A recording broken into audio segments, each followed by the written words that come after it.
In the first letter of John, chapter 2 and verse 21, it says, "Know that no lie comes from the truth."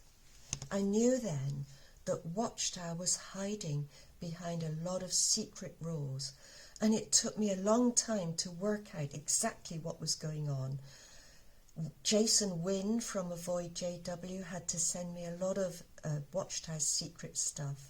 So I was able then to go into court and explain all of this. But the court decided that I was out of time. There's a statute of limitations. However, what they did say was that if I had brought the case to court a lot earlier, this is what would have happened. And the judge said this: in 2009, she was in a position to contend that unlawful activity on the part of the defendants had given rise to personal injuries being sustained by her. And then he said that he felt I had enough information both as to wrongful activity and injury sustained as a result. Now, what I had not been able to explain to the judge was that in 2009, Watchtower's representative had said to me, "Oh, close your legal case and I'll sort the problem out for you." I believed him. But what he said was fraud. He couldn't sort it out because what the elders had done was they hadn't obeyed the Watchtower, what had been said in the Watchtower article, but they had obeyed the secret rules. That's why those two elders were very quiet.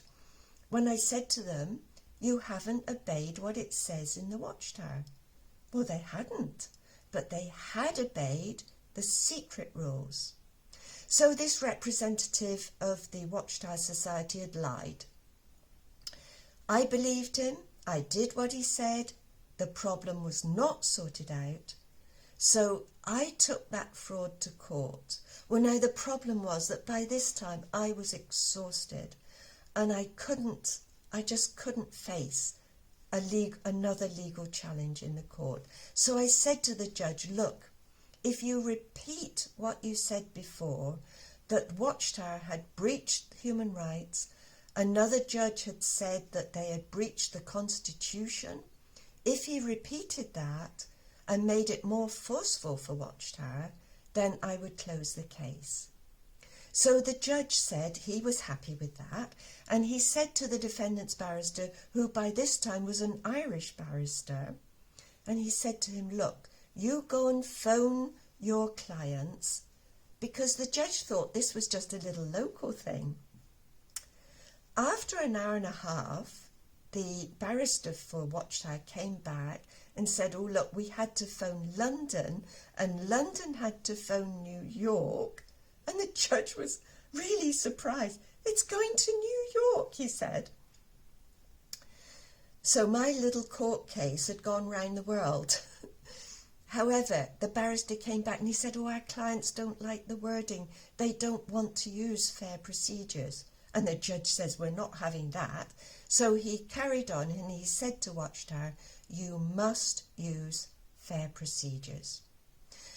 Now, this was 1 week before the country got shut down with COVID regulations. So it was just in time. I believed that God was with me, that I had proved my point. I had brought home to Watchtower that they were breaching human rights.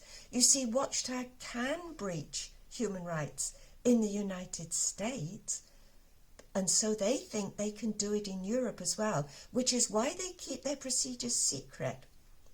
But they cannot breach human rights in Europe. So Watchtower, please take note of this.